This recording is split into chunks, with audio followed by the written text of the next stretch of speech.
So today I'm going to share like two recent papers that we've done around the museum collections in XR. So the first paper is about VR, which was just presented last week in ISMA in Sydney. And the second paper is about AR, and this is done by my previous student who happens to be in the audience as well. I think I just saw her. And that was work we did like 2 years ago and published in International Journal of Human-Computer Interaction. So let's begin with the first one, museum collections in virtual reality. So in this paper, we did a comparative analysis of artifact interaction and manipulation techniques in VR museums. And we did a study focusing on user performance and user experience. The motivation of this work is that when we use VR, we kind of perceive the digital affordance that we know it allows artifact interactions that are impossible in the physical museum space. So for example, you can grab artifacts, you can manipulate them, you can scale the size, and you can obtain very close-up observations that is not allowed in physical museum. And also, those interactions are no longer limited by the gravity or fragility. You can even throw them away, although it's probably not a proper manner, but yes, you can do that with the digital affordances. And when we look into those VR museums that are currently implemented either in research work or in those like commercial applications available on Steam, we found that there are mainly two types of inputs. One is controller-based, the other is hand tracking. So the controller-based interactions are the most common input devices that we are probably familiar with. Oh, by the way, before I move on, can I get a quick poll and see who my audiences are? So could you please type 1 if you are a student, and also type 2 if you have ever used VR? So I want to get an idea about like how well you know about these technologies. Thank you. So type 1 if you are a student, and type 2 if you have ever used VR. 1 and 2, okay, excellent. Great, excellent. Right, so I assume like most of the audience are probably students who have or at least interested in VR. So I'm gonna move on. So thank you. So yeah, as I said, controller-based, we are familiar with that, it's common input. And however, there's a limitation that the shape of the virtual hands while you are holding a controller might not align with that of the real hands, right? You have the fingers, but when you're holding controller, you're actually looking at your controller. That's therefore, it reduces the sense of immersion. Whereas for hand tracking interactions, it does not require additional devices like tracking gloves, and especially in those like modern SDKs with like MRTK or even with Oculus Quest, it results in hands-free inputs and a more realistic connection between the real and the virtual hand. And it is also found more intuitive for users who are not that familiar with VR controllers, because you don't need to learn which button to press. Is that the trigger button, the grab button, and how do you put that, etc., etc. So it allows for more natural user experience.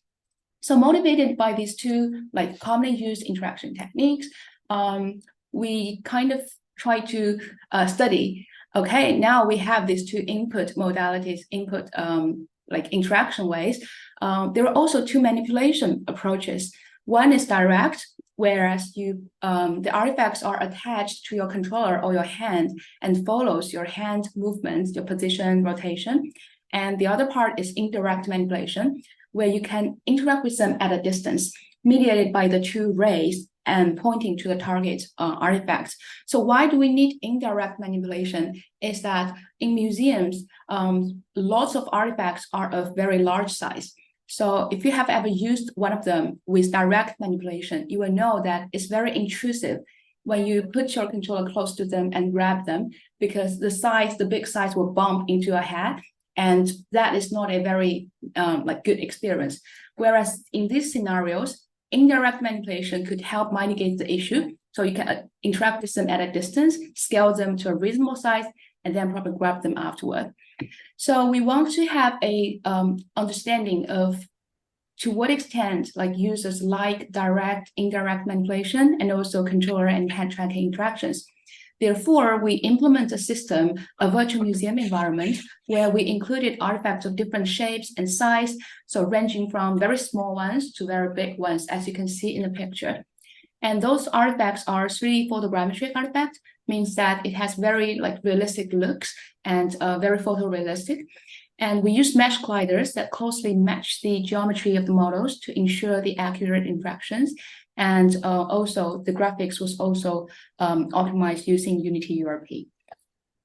And those 4 techniques I mentioned earlier, so 2 types of interaction, controller and hand tracking, and 2 types of manipulation, direct and indirect. So here I have a video that shows you how the system looks like. So for controller-based direct interaction, you put the controller very close to the artifact, and then you do the scaling directly by touching those artifacts. And for controller indirect manipulation, you're still using the controllers, but you manipulate them at a distance.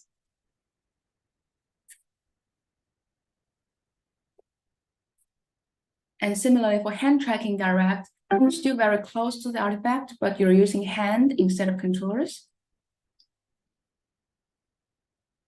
And for hand tracking indirect, you use your hand and manipulate them distance. So in addition to those techniques, the 4 techniques, this is the Mexico jug, a small ceramic jug made in Mexico, about 15 those features where allow you to reset it, to give you audio guide, and to toggle on or off the gravity, and also have some interactive tags that shows you the information instead of asking you to read a large chunk of text. So that's the environment setting, but for our study, we did not enable the gravity just to control the variables. And what we asked participants to do is essentially a docking task. So a docking task is that you need to put the 3D artifact and manipulate by selecting, grabbing, and scaling them to make it fit in the highlighted area. And this helps us to understand our first research question, which is, do users' task performance differ when using different techniques for artifact interaction and manipulation in VR museums? And in addition to the performance aspect, we also looked into user experience aspect, measuring their acceptance, learnability, presence, sickness, and fatigue when using these 4 techniques, and answer our research question 2, which is, does user experience vary? So we begin with as a HCI formal procedure we follow. We collect participant information. We record the time they spend on the docking tasks. It's a repetitive task so that we calculate the mean of multiple trials. And we also collected participants' subjective ratings on their user experience in those 5 aspects. And finally, we collected a subjective ranking on the 4 conditions. So in total, the experiment took about 75 minutes. So we have a sample pool of 20 participants, 8 female, 12 males, and aged between 19 and 28. 11 out of 20 participants, half of them have used VR, and they are quite moderately familiar with controller-based, but less familiar with hand tracking interaction techniques. And in terms of the task completion time, we found a statistically significant difference between among those 4 conditions. Controller-based direct interaction required the least amount of time, whereas hand tracking indirect manipulation costs the greatest amount of time. And by looking at interaction technique and manipulation technique separately, controller-based is better than hand tracking, and direct manipulation is better than indirect manipulation in terms of the task completion time. And we also looked into their performance when manipulating different sizes of artifacts. So previously we showed that there are different sizes, so categorize them very roughly into small, medium, and large. And we found that participants found quite difficult and spent longer time manipulating large artifacts, and then followed by small artifact, and then medium artifacts. So in terms of the user experience, participants found a greater acceptance using controller-based than hand tracking. and also greater greater acceptance for direct manipulation and over indirect manipulation techniques. For learnability, we did not find any statistically significant difference for hand tracking and controller-based. However, we did find difference in terms of their manipulation, whether it's direct or indirect. So direct manipulation is easier to learn than indirect manipulation. In terms of the presence, that is the sense of being there, and also because this is also affected by the way we interact with artifact in VR, we don't find any statistical difference in terms of controller-based or hand tracking, but direct manipulation offered a greater sense of presence than indirect manipulation. And similarly, for sickness, there was no difference between hand tracking or controller-based, but using direct manipulation caused less sickness than indirect manipulation. So finally, about fatigue, there are significant difference in both interaction and manipulation techniques. So controller-based techniques cause less fatigue than hand tracking techniques, and direct manipulation cause less fatigue than indirect manipulations. So overall, looking at the subjective rankings provided participants, we can tell obviously they prefer controller-based direct over controller-based indirect. Not much difference between the middle two, controller indirect and hand tracking direct, but those three are greater than the hand tracking indirect manipulations. So we discussed these results and found that overall, if you are looking for the most efficient one, that's definitely controller-based direct manipulation in VR museums, while hand tracking indirect technique was found to be the least efficient one.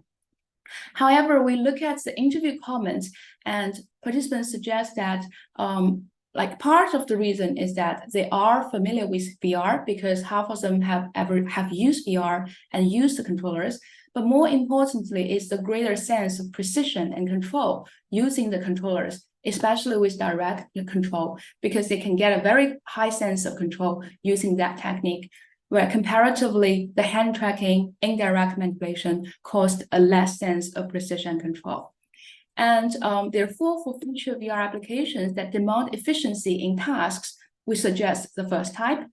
And for interacting with large and small artifacts, as we show in our study, for those artifacts about like over 1 meter large in width, and also very small artifacts about less than 20 centimeters, these were found quite challenging, regardless of the techniques that we are currently using.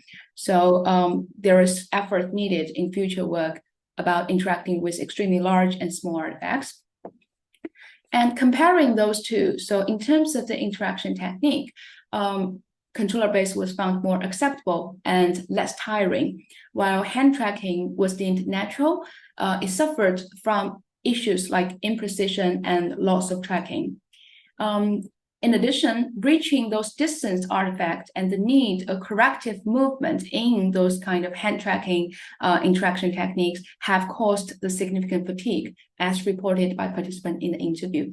So we feel like mitigating this physical fatigue and increasing the recognition precision are the two main optimizations needed for hand tracking techniques in order for it to be more acceptable.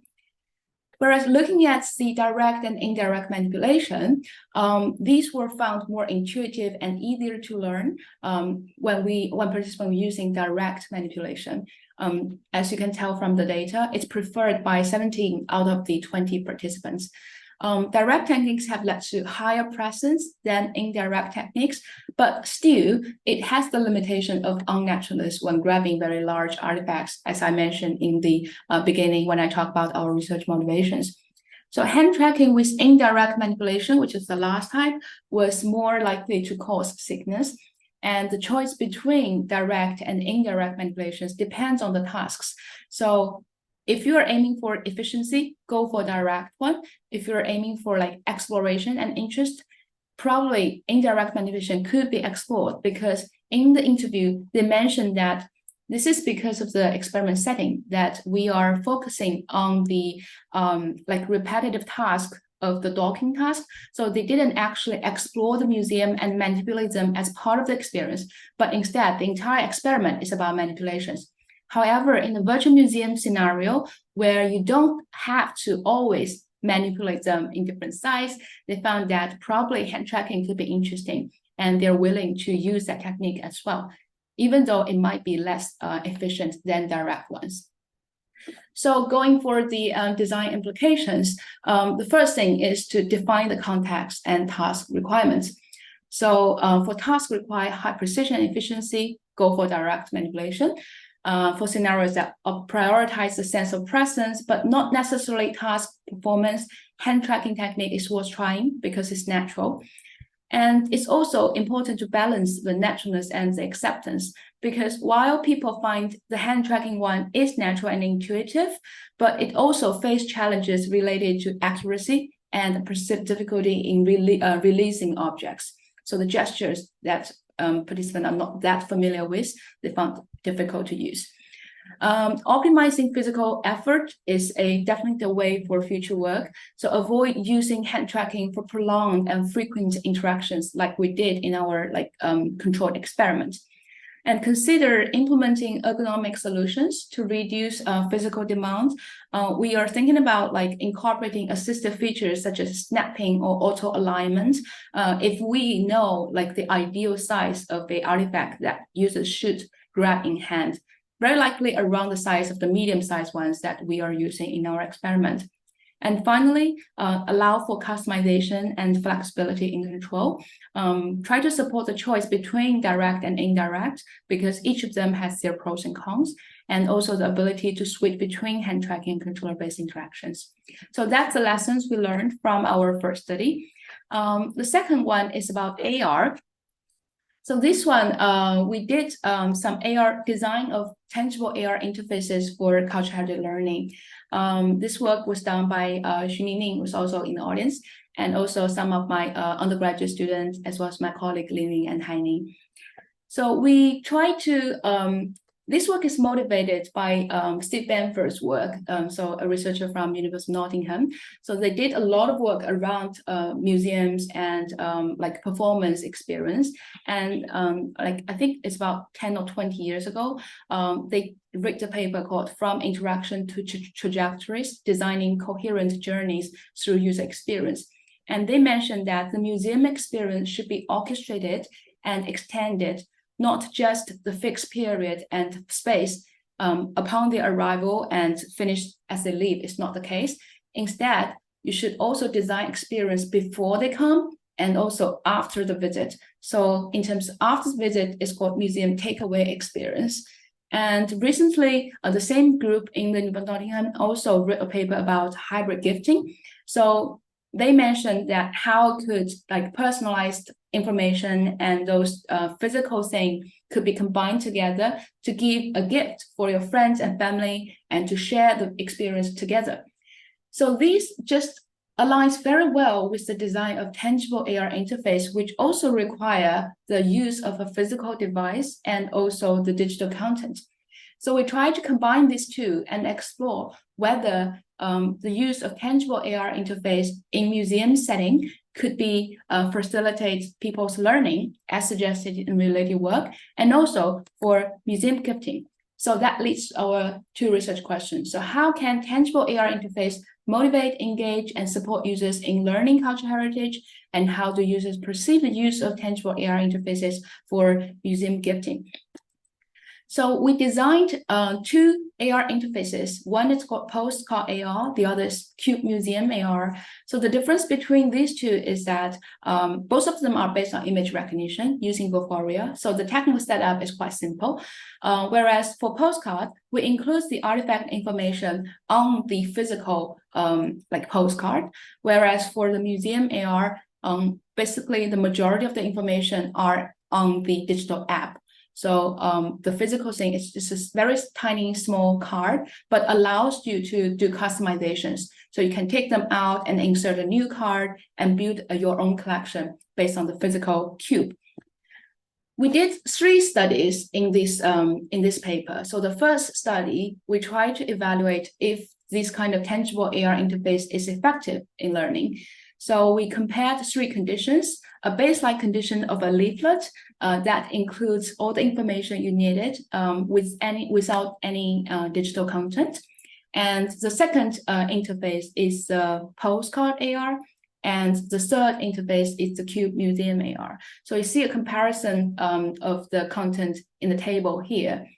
And in terms of the dependent variables, we measured motivation, engagement, and also learning outcomes. So these are the three aspects that we measured. So speaking of the results, we found that users are more motivated when using Cube Museum AR than using the leaflet.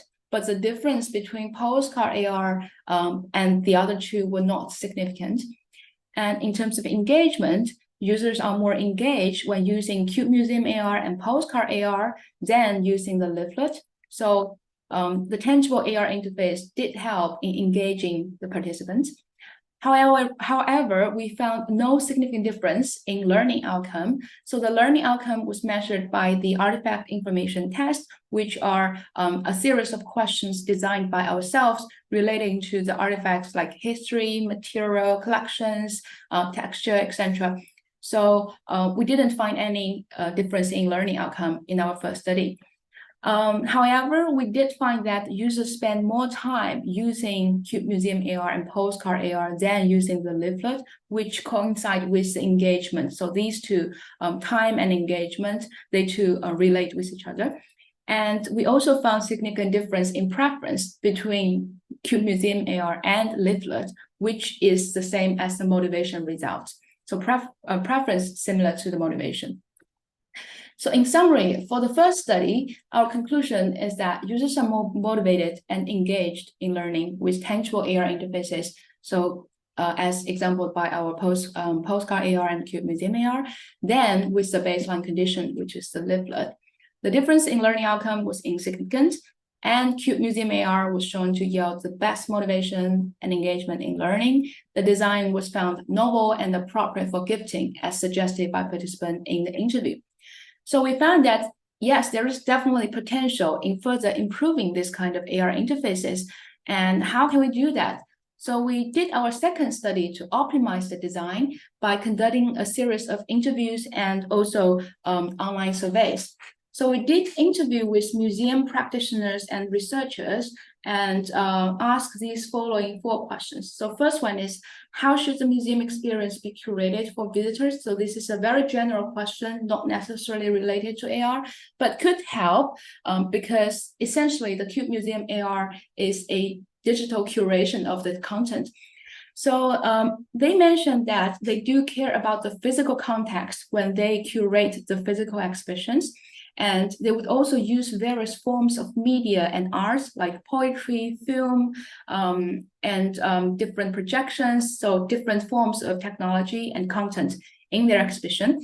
And they would also bear in mind that museum visitors have different roles. So families would be different than like young people, a young couple.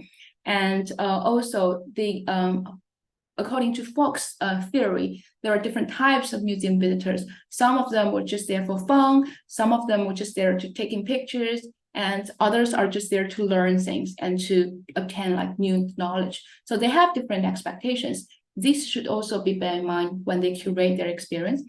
And specifically, they mentioned that lots of museum visitors come as a group.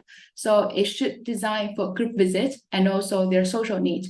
So by social need, I think one of the interesting examples they mentioned is that in physical museum, nowadays, lots of people are there just for pictures. So it has to be aesthetically appealing in the exhibition. For our second question, so how to support the learning of cultural heritage, they suggested different ways like technology-enhanced learning to encourage students or children in problem solving so that they can learn from the workshops that they host on a weekly basis in museums. And they would also love to use game-based learning to motivate users in the learning, and also to adopt some online platforms. The reason they mentioned online platform is that our study was done during the pandemic time, and at that time, very few visitors were there. and they were considering like, oh, should we have an online exhibition of the physical one, adopting technologies like 360 videos or those kind of virtual navigation thing, which is quite common thing now in China museums nowadays. So they are very happy to adopt this kind of new technologies to facilitate the learning. And for the third question, what is your attitude toward digital technology? I think this also like mentioned earlier when we asked them about learning. So they are quite open, especially those young museums. I think it's okay I mentioned like Wuzhou Museum in Suzhou. So they say they thought that there are great affordance in digital learning that is not otherwise possible for the learning in the physical museum. And it also helps to attract young people. They mention young people a lot. So some of them mention that technology is good to engage children, so very little age children. And also some mention that it could attract young people like in the 20s, young adults. And however, they all agree that those kind of digital technologies are there to enhance the experience of physical museum, but not to replace the physical exhibits. So no matter how realistic it is, no matter how fascinating VR is, and no matter how like interactive those technologies are, they cannot replace the physical exhibit. So finally, we showed them our Cube Museum AR design and asked them, so how do you feel about this design? Will you use that in your own museums for like souvenirs and gifting as part of the creative industry products? They acknowledged that the design was technologically and innovative. And they liked the vivid display, especially when they could trigger those 3D models out of the image targets.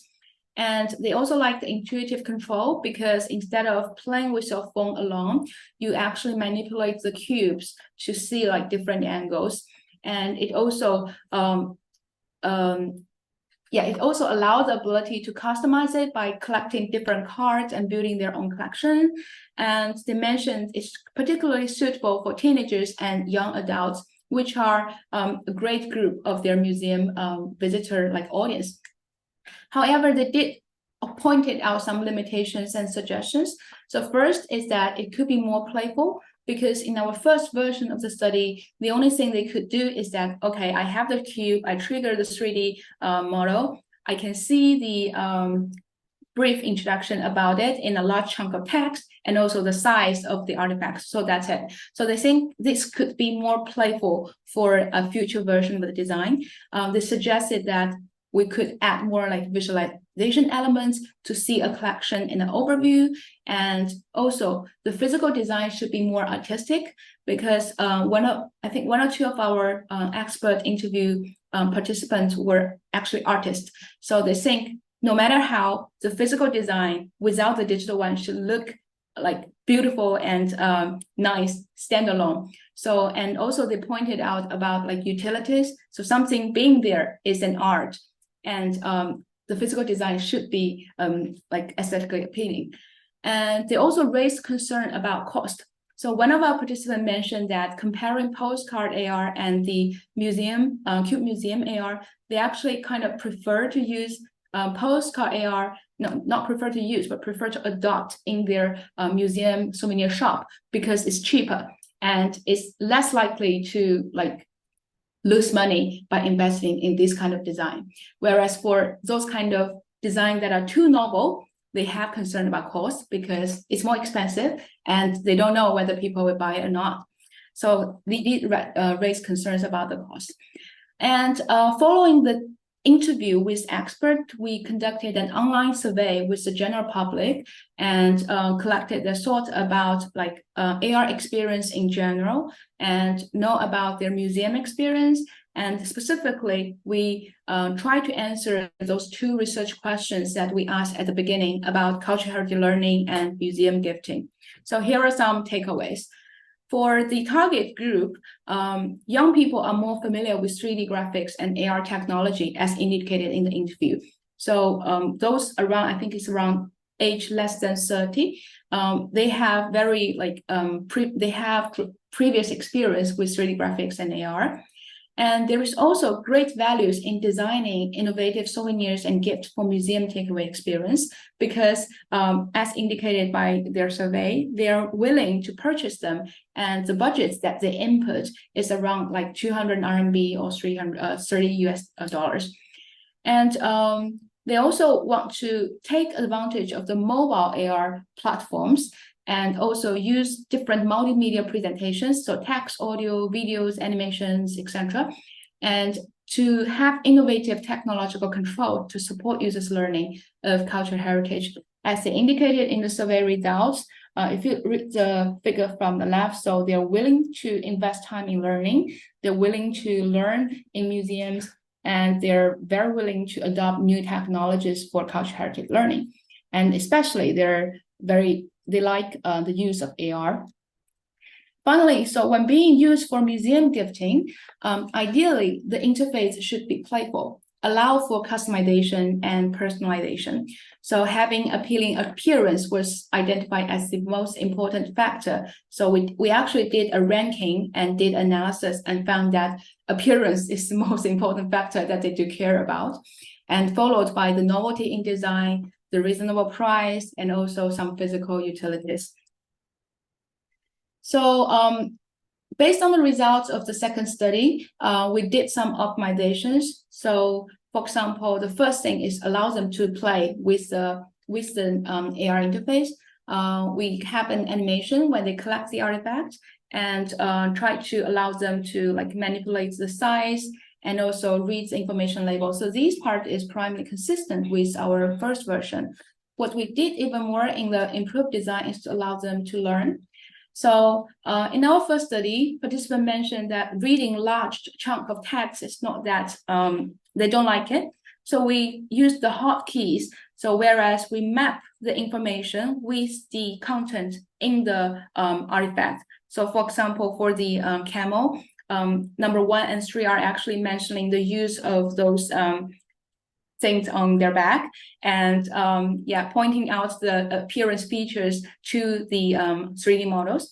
And we also introduced the timelines where we once user collect an artifact, we put them into the timeline collection, and those artifacts are arranged in the ratio of their size. The size is actually in the ratio of the actual size. And also from the left to right is from the most ancient to the most recent. And also a map of where the artifacts are collected to give them an overview of those artifacts that they have just collected or viewed.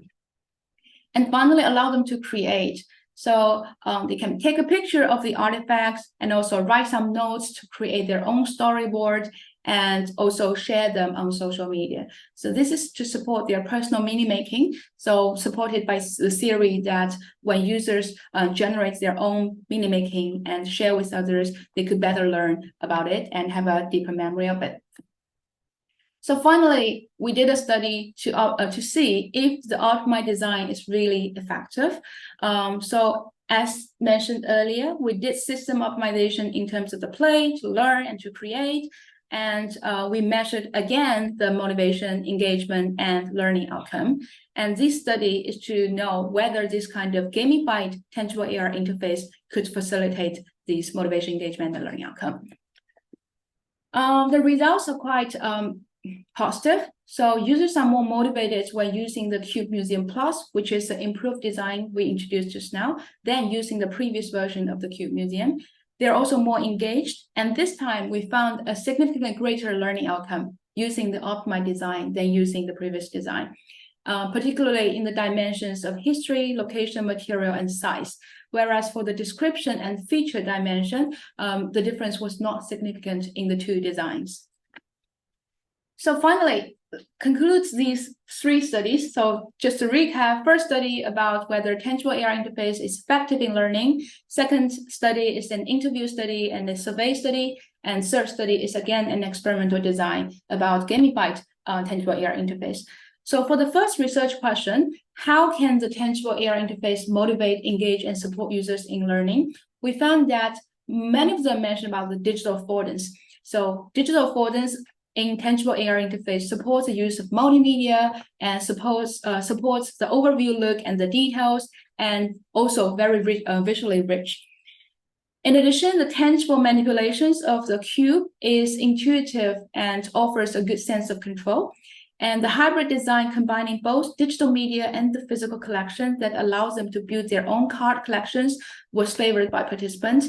And also in the third study, we find that those gamification mechanisms that we applied, including the timeline, the map, information hockeys, photo taking, social sharing, etc. So these, they like it. They find that these mechanisms help with the learning. And they also suggested some other mechanisms such as card exchanges between people and to use quizzes in the learning and probably leaderboard if everything is synchronized online and to create their own social space and share their memories. In addition, personalized experience was mentioned for the third study. So they could store the artifact information and build their own collection. They could also record their past visit to see what they have collected by when they trigger the AR image target and build their own collection of cards and to create their own personal museum, etc. And finally, because learning is a social activity, they mentioned, although they're not explicitly mentioned, but indicated a lot that they need this kind of social interactions in the learning. And I think this is also an area that we can further explore in the future work. And in terms of the second research question, how do users perceive the use of tangible AR interfaces for museum gifting? We identified the 5 aspects. So first is about acceptance. Young people are more familiar with that, so they are more likely to accept this kind of novel interface and more likely to purchase the AR tangibles, which also brings to the second one, which is purchase intention. So the digital design, physical material, and cost, these 3 reasons are the most important considerations that determine their purchase intention for museum gifting. And the third one is customization. So either physical customization of the cards or the digital customization of their photo taking, sharing, and building collections, storyboards. These kind of support of user-generated content would allow them to attach their personal feeling, personal meanings. And this is also valuable for gifting experience. And the 4th item is collection and extensibility. Because the Cube Museum AR has 6 slots, 1 on each edge, and they actually like this mechanism called item collection. And this promotes users' continuous interest in cultural heritage. And they mentioned they would like to have this kind of device. And if every museum has this kind of cards, they would be very willing to build up a collection of their own by visiting different museums and collecting different cards. And finally, as echoed with the expert interview results, those kind of interfaces are complements to physical museum visits, not replacements. So it motivates users to either first time visit the physical museum or to revisit them again if they have, for example, built up another collection available in the gift shop. So yeah, I think I finished right on time. Thank you for listening.